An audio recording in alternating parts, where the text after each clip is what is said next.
Hi, my name's Colin Peevely, And I'm Josh Alexander.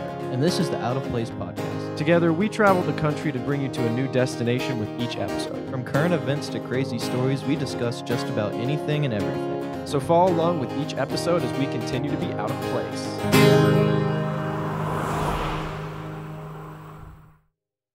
Hey guys, welcome back to the Out of Place podcast, where we talk about anything and everything, specifically tech. Today is episode 13. 13, we've done a bit of time traveling. And would you like to go ahead and tell them why? Yes, so as you all know, this coming week is Thanksgiving, so we can't actually record an episode that week. Mm-hmm. So we've actually done two today, and we actually recorded the Episode one we 14. would normally record next week today, Yeah. before this one. Yeah. So we're kind of like, Because we All over the decided to go place. out of place for that one, so we Yeah, ended up going outside, and we did that before the sunset. Now we came back to the studio after to record 13. So, yeah, because we wanted more of that fall feel. and you also know? today it was 70 degrees, It which was. we It haven't was had really nice, in like 3 weeks. Except it was just so windy. But we went to a forest. But they'll see that next week. Yeah, anyway. yeah. You'll see it. It's coming. We did some callbacks to this episode, actually, which is kind of awkward because we hadn't even talked about this episode yet. Yeah, but So now we're going to go ahead and talk about some things. So, sir, would you like to start out first? I will start us out with Alrighty. the hot topic. Ooh. Very controversial, and even controversial within other people's opinions on it. Okay. So, YouTube is removing public dislikes. Yes. I have a lot of thoughts about this. I have more than a few, but Just more than a few. just more than a few. But honestly, okay, that ring light just hates us. Anyways, We'll just go without it. so like, I understand why, but at the same time, I don't think they should be. Basically, their reasoning for it is that it kind of goes against people trying to basically just bomb people with dislikes Mhm. that don't Basically actually hate deserve it. mobs. Yeah. And they say it is supposed to help smaller YouTubers, which I can see occasionally, but I also think it's just kind of one of those things that you deal with. Yeah. And you just because you're never going to get rid of that. Basically, you just get bigger to a point where that becomes less. Yeah. And I think that it's going to hurt the people using YouTube, as people watching, the viewers. Yeah. I think it's going to hurt them more than it's going to hurt Because the creators. every time I click on a video, I always look at the like to dislike to see if it's what type of video it is, whether Yeah. it's well received or not, or whether the take is good or not. Mhm. Because there's some videos, especially with tech videos, you go and look at a review or something, and it's just a bad review. And a lot of people leave that, so now you won't even be able to know if it's a bad review or And then not. also you've got things I like mean, as in quality is you what the look point is. something up, and then maybe the actual thing that you're trying to fix that's not actually the way you fix it. And then you've got the comments, but you can delete comments. Yeah, so basically what's happening is, and the thing that puzzles me, if people are so stressed about the actual dislikes, then they can turn that off. You can turn off likes and dislikes in your video. So if people are really stressed out about hate mobs or anything like that, they can just disable that. But no, why does it have to be a feature that goes across everyone now? I think it's a net negative. I agree with you. I think that it's silly. I think that it's kind of a waste of time, and at the same time, I don't think that it's not going to happen. I think they are sticking with it. They've been planning this out for, I think, a year now. Yeah. So it's gonna happen, but I will be sad to see it go. I think it's more of a thing for companies, to be real with you, instead of smaller my big creators. thing is that, you keep likes. That's one thing. Yeah. Because it's you're only allowed to give your positive feedback. It's like the thing in elementary school when it's you have to include everybody or nobody. It's like that pretty much. Yeah. You have to have your positive take or you don't have a take, which is I can see why they want to stop people abusing it, but I I think do there's agree with better that. ways to stop that. I'd also agree with that. Yeah. Better moderation, stuff like that. And I think we're going to see the same kind of stuff with say, for instance, Instagram, where somebody has a really bad take on something, but you only see the likes, so you watch Yeah. it. and you waste your time being like, oh, this was a terribly, terribly bad take. Yeah. And you waste your time with it. You watch the whole thing, and because it has so many likes, and you're like, oh, okay, I guess it must be something good. And you watch it, and you're like, oh, this was terrible. Yeah. But yeah, I don't agree with what they're doing. I don't think it's a good move. But it's now the world. Thank you. It's now the world that we're kind of living in. So what can you do? Adapt. Overcome. It's about drive. It's about power. I'm sorry. Anyway, moving into what I want to talk about today. I mentioned it to you over the phone. Can we hold on just 1 second? Can we just compare iPad sizes real quick? That sounds so sus. That sounds so sus. His is as tall as his is as wide as mine is tall. I'm blind. It was actually cheaper. Anyways, the big one versus the little one. Anyway, I got good battery though. That is the one amazing I thing. got good battery Yeah. too though. Anyway, I talked to you about this over the phone when I was in like running errands the other day. Yeah. This I want to talk about. I'll show it to you and I'll put it on the screen now. It's the Microsoft Surface SE. Yes, I purposely did not look at anything because I wanted you to tell me about it. Yeah. So I can Do you react to it. How do you feel about Chromebooks? That explains it all. Actually, that sigh was a sigh of me about to thinking through my opinion, knowing that people are going to disagree with me heavily. I think Chromebooks are kind of underappreciated. I think Moving on, I hate you. I think that Chromebooks actually have value to some people. Yeah, I don't think would say. that those some people are me most of the time, but honestly, it's a cheap computer that can do all the things that most people are using the computer for. I think it's a good product. I think it gets hate because it's not a good computer. I don't think they're seeing it for what it really is, and that is a cloud-based work product. An access point to the internet. I would agree with that take. I don't know if that's because we went to a school with Chromebooks and we learned to both love them and hate them at the same time. Yeah. But now this is where I bring in the argument and the reason I'm going to talk about this computer. So you're talking about this access to the internet. How about an access to the internet that can do more than just cloud-based services? Okay. This is the Microsoft Surface SE. It is a pretty small machine, and I know one big point you're going to absolutely love about this thing. 11.6-inch display, 16 hours of battery life, has 1.8 millimeter jack, USB Type A, USB Type C power, very simple. It's running a special version of Windows, right? Is it like Windows for ARM or something like that? Windows for education. For education. But here's the thing, it's not that different. Basically, all it does is it makes it hard to access File Manager, but it's not impossible. So, adding to that, it has a Celeron processor, an N4120. It has a high-res 11.6 display. It's a TFT crystal display, which is a pretty good display. Pretty good keyboard, 1 megapixel front-facing camera with 720p webcam. Yikes. 4 to 8 gig of DDR4 memory. 64 to 128 gigs of storage, and it's only 2.45 pounds. Are you ready for the big selling point that I want to talk to you about today? It is built on the right to repair movement. Hey, this thing, we got the next framework laptop. One of the main points that they drove home with this thing is that the entire thing is pretty much a plastic fixable body with like 4 Phillips plate head screws on the bottom, and you can access the entire computer and repair anything. You have my attention. Yeah. The thing that makes this thing really cool, $249 is the price, but it comes with the full Microsoft Office suite, which is $150 value. Excuse me? So in theory, you are only really paying $100 for this laptop. So everything you said before that was pretty unimpressive until that point. Yeah. So one thing I will say, though, the storage on that is a lot better than a Chromebook. Yeah. And also, it is linked with Microsoft Cloud, but you can use it offline.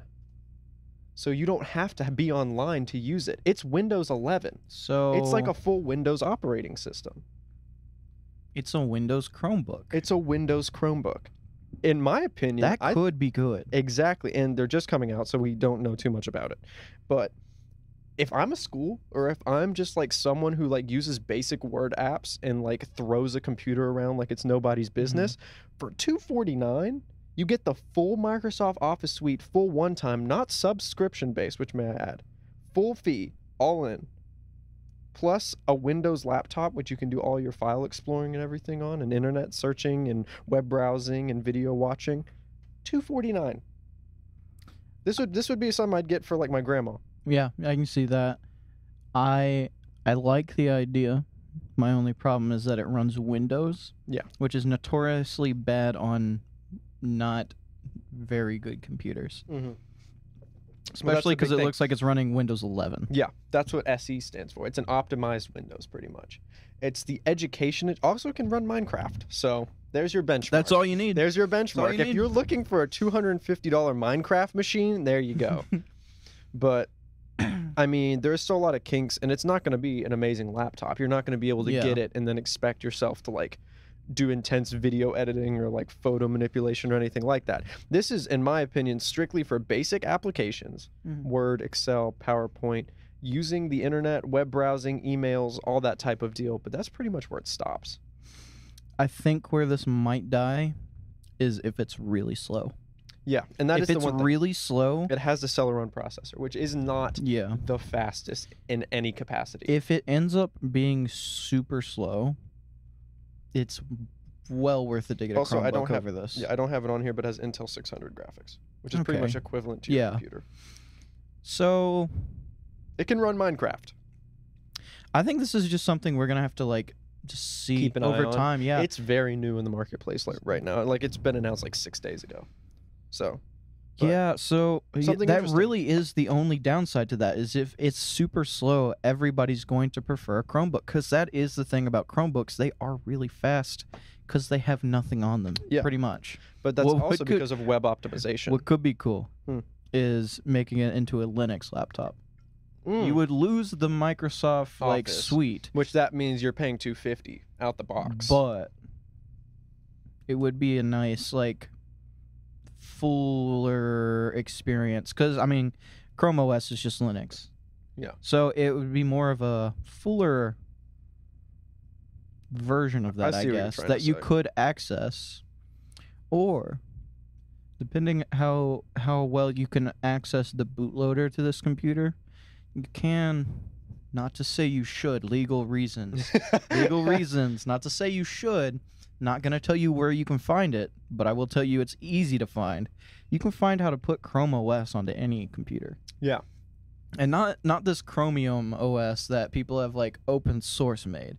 You can put real Chrome OS on a computer doing some hacky stuff with Linux Mint. But that's my whole point. At that point, would you just get a Chromebook? Because you can find Chromebooks are like reasonably priced in this market share. Well, like you can get Chromebooks for under $200. My argument to that is that's going to be better than a Chromebook. It's going to have more storage than a Chromebook. But most of all, it's right to repair. Yeah, you can repair it, which is nice. And if you feel like tinkering with like OS stuff, which I love doing, and I know a lot of people love doing, that would be a fun project to turn that into a Chromebook. And then it'd be an epic Chromebook. Yeah. So we may see this just become an epic hacky Chromebook. We'll wait and see. Which would be fun. My whole deal, though, is that like I could see this being a computer for someone who does like travel blogging or something like that. Because if you break it, you're not down $1,000, $2,000. I have actually thought about it, getting just like not like a super high end, but a better than normal Chromebook, just to have to like throw around, do web and browsing, take with me, like something I can always put in my backpack. That's not like brainstorming. Yeah, that's not like my MacBook. Which if I break my MacBook, I'm gonna be extremely sad. It's gonna be more like. I mean, I've thought about that a lot because I'm about to get this crazy expensive computer. I'm always going to be in constant fear of something happening to it. And you might not want to take it with you everywhere. Exactly. If I'm going like rock climbing, am I going to take my $2,000 MacBook in my backpack? No, I'm going to take my $250 little Windows Dinky. I can still watch my videos and like YouTube on, but at the same time, I'm not dead in the water. You know? Yeah, and I can see that. I mean, that's what I think like this iPad Air is really great for, is kind of that. Yeah. But it's still kind of expensive. Yeah, and also think about it. You're going to, if you want to do, like, it's a full desktop application suite. You can download apps. You can use all type of work apps. You can do school, like, you can do schoolwork on it. I Probably mean, not our school, but not to have that stereotype, but this could be the ultimate coffee shop the writer's coffee shop, blog. Mac. There you go. This is the ultimate coffee shop Yeah, computer. I think it could. But then again, I think it people could want be $2,000 Macs for that. Yeah, I think it could be. Aesthetic. I don't think it might be amazing. Yeah. I think it has a lot of potential behind it. It has the potential. We don't know yet. So we can't get all up in it. But from And- the spec sheet, high hopes. And compared to some Windows devices, if the bootloader is locked and you can't like put Linux on it, I will be sad because Yeah. that would be a cool project to do. But I will say this about the computer. One last thing, and then we'll move on to your thing you want to talk about.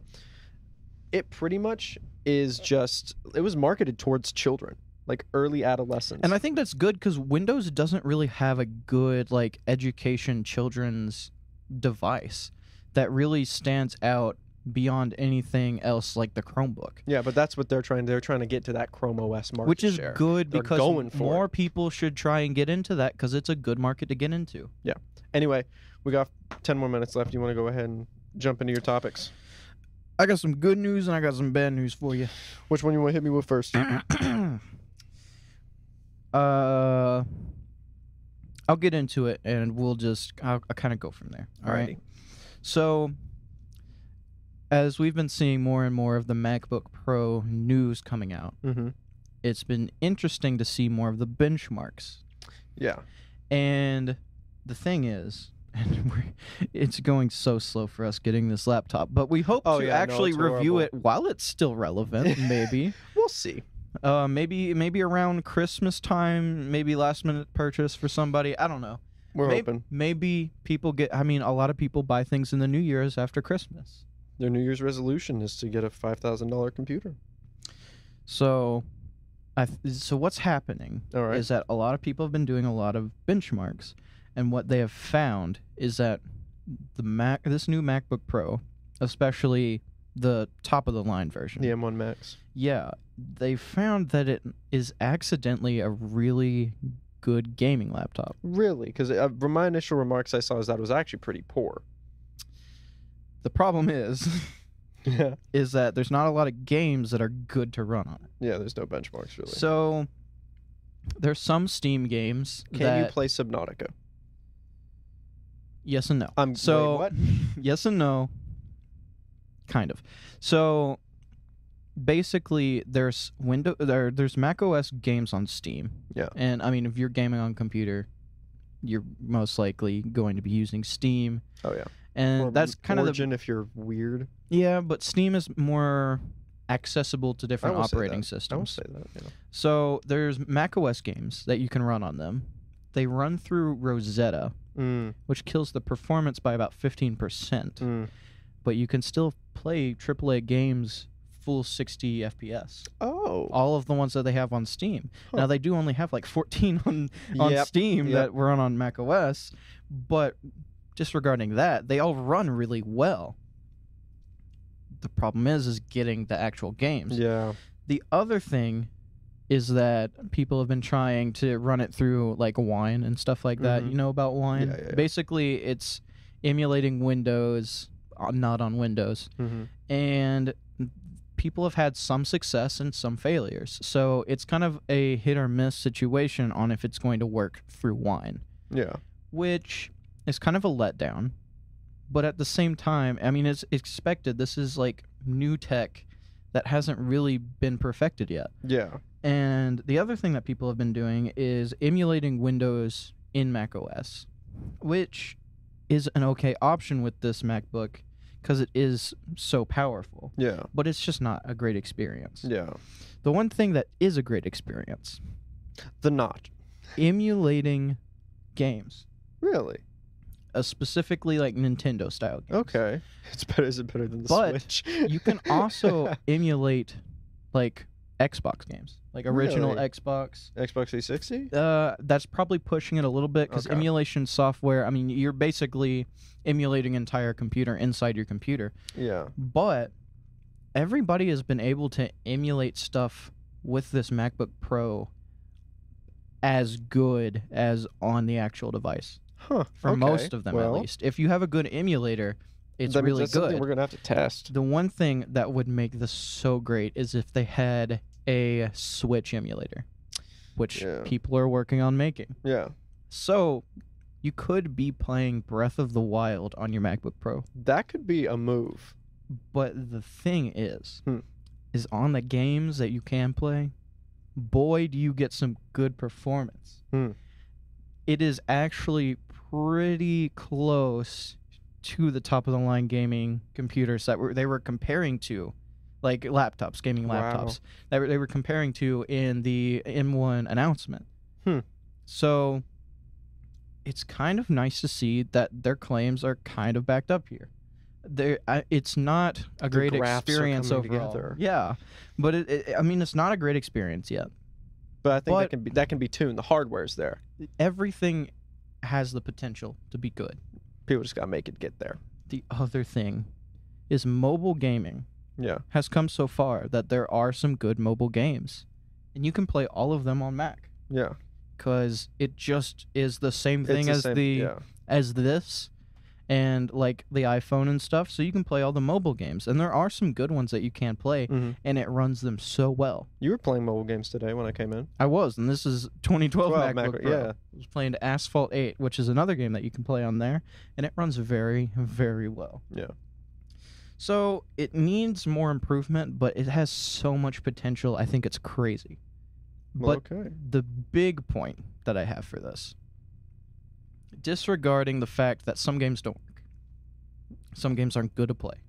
Some games are mobile games. Some games are just like N64 emulation, Xbox emulation. Disregarding all of that. Yeah. And just looking at it, it is as good as some of the best gaming laptops. And I mean the top-of-the-line gaming laptops. But you know what the crazy thing is? Is that it's better than them. Not necessarily in performance, like just hot rod shooting out of the gate. Yeah. But it's got like twice as like energy efficiency. So you get twice the level of battery throughout the whole thing. Wow. And then the other thing that you have is just like you're not carrying around a brick. No, you're not carrying around it's like Alienware 17-inch, like 4-inch thick desktop GPU laptop computers. Portable desktops. Pretty much. So it's got better battery life. Objectively, in some cases, has a way better screen. Yes. It's a better experience, better quality, better everything, except for the software. The software is where it's lacking. So I think it could become a powerhouse if Mac actually has more support for gaming. I think we're going to see it. I think we're going to get it. The first thing we're going to do is launch up a bunch of emulators. Here we go. But I think if support comes for it, this could be the next evolution of gaming laptops. Well, hopefully we're on the cusp of that. Hopefully Josh gets to play some games.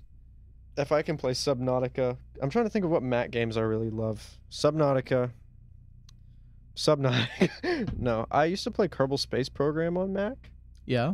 I played Minecraft. I also played Sim City on Mac. I could never get to work on my Mac though because I had like 1 kilobyte of graphics memory. Once things become optimized for ARM processors, I think it's gonna be great. Yeah. I do think it's gonna be the next thing. Wait and see. We haven't changed like the majority of CPU architecture in 20-something years. Maybe we're on the cusp of something new. I hope so, because wait and see. You'll see the review from us. Because it's just amazingly better with battery life, which is great because it means you're not wasting so much electricity. We can game on a mountain in Montana. We will. We will. I don't know when, but we will. We will. Yeah. Anyway, final thoughts. Mac, good at gaming, bad at software.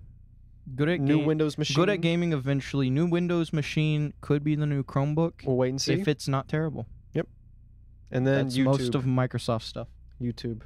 Dear YouTube. Stop thinking about the people that are directly contributing funds and think more about the people who are enabling you to take those funds. I think that's the takeaway for YouTube.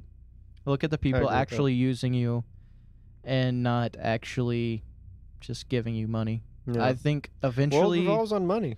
if YouTube keeps this up, people are going to move elsewhere. I think it's going to be hard. Vimeo. It's not Vimeo, but I think it's going to be hard. But I think it could happen if Well, YouTube just the big thing about this episode, we'll wait and see. yeah. It's We'll just wait and see. we'll have to see, but get the gears turning. Think about it. Yeah, but I think we are on the cusp of greatness and terribleness. we'll see. Yeah. But anyway, that'll be it for this episode of Out of Place. Thank you so much for watching. My name's Josh Alexander. My name's Colin Peevler. Thank you. You're not gonna say goodbye? And goodbye.